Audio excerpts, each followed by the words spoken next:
रात को 12 बजे हम सब दोस्त निकल पड़ते हैं पार्टी के लिए, वो भी ढिंचक पूजा के गाने सुनते सुनते। तो guys welcome to new episode of daily vlogs with Om. तो गाइस शाम के समय हम लेते एक स्कूप क्रेटिन और निकल पड़ते सीधे जिम के लिए। और आज हमारे रोहन भाई लेकर आए थे थैला जो कि जाना था पीसने के लिए दुकान में, जिसमें था गेहूं। उसे रखकर हम निकल पड़ते जिम के लिए। जिम में पहुंचकर देखते भैया का एक्सट्रीम लेवल का वर्कआउट, जिसको हम छोड़ते थोड़ा सा और फिर निकल पड़ते हम हमारा वर्कआउट करने के लिए। वर्कआउट में सबसे पहले लेते इंक्लाइन पुशअप, जहाँ पर भैया हमको छेड़ देते और फिर हम चले जाते बार मारने के लिए। रॉड के एक एक्सरसाइज मारते और चले जाते डंबल के 2 एक्सरसाइज मारने के। डंबल के 2 एक्सरसाइज होने के बाद साइडवेज की 1 एक्सरसाइज मारते और इस भाई का लेग डे देखकर हमारी तो गाफ फट जाती है भाई। रोप के 3 एक्सरसाइज मारकर हमारे रोहन भाई लेते क्रेटिन और फिर हम निकल पड़ते हमारे घर के लिए। और फिर रात को दोस्तों से मिलते जहाँ पर चैतन्य भाई साई भाई की ले रहे थे थोड़ी सी, और फिर चैतन्य भाई का ये बढ़िया सा फोटो निकालते और फिर इन सबको बाय कर हम निकल पड़ते संदीप भाई के साथ खाना खाने के लिए। सबसे पहले चले जाते कुंदन भाई के पास, जहाँ पर उसको उठाकर बना देते ड्राइवर, और फिर चले जाते पंकज भाई के साथ, जहाँ पर पंकज भाई को उठाते और फिर निकल पड़ते हम हमारी मंजिल के लिए। रास्ते में थोड़े से गाने पे नाचते, बकचोदी करते और फिर फाइनली पहुंच जाते हम हमारे डेस्टिनेशन पर। वहां पहुंचकर कुंदन भाई को जरा कान मंत्र देते और फिर हाइजीन का ध्यान रखकर हाथ धोते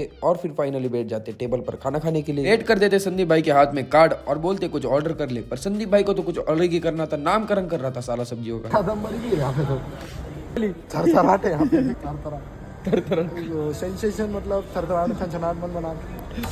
स्टार्टर में सबसे पहले मंगवाते हैं मसाला पापड़, उसके बाद मंगवाते हैं मंचाऊ सूप, और फिर मेन कोर्स में मंगवाया था मिक्स वेज, और ये दूसरे सब्जी का नाम तो मुझे भी नहीं बताए, आपको बताया तो कमेंट सेक्शन में बताना। खाना तो बहुत टेस्टी था और सबके सब एंजॉय भी कर रहे थे। खाना खाकर ये तीनों गायब हो जाते हैं मुझे अकेले छोड़कर। फिर मैं खत्म करता हूँ खाना और फिर मैं भी चले जाता हूँ बाहर जाकर देखता हूँ तो यहाँ पर कोई भी नहीं है और इनको लगता है ये गायब हो गए, पर इनको ये पता नहीं कि मैं इनको ढूंढ लूंगा और इनको ढूंढता हूँ फाइनली, और फिर हम चल जाते हैं हमारे घर के लिए। और गाइस आज के ब्लॉग में इतना ही, पसंद आया होगा तो लाइक कर देना, शेयर कर देना, सब्सक्राइब कर देना, कमेंट कर देना। मिलते हैं आपको नए से मस्त से ब्लॉग में, तब तक के लिए स्टे ट्यून्ड, बाय बाय।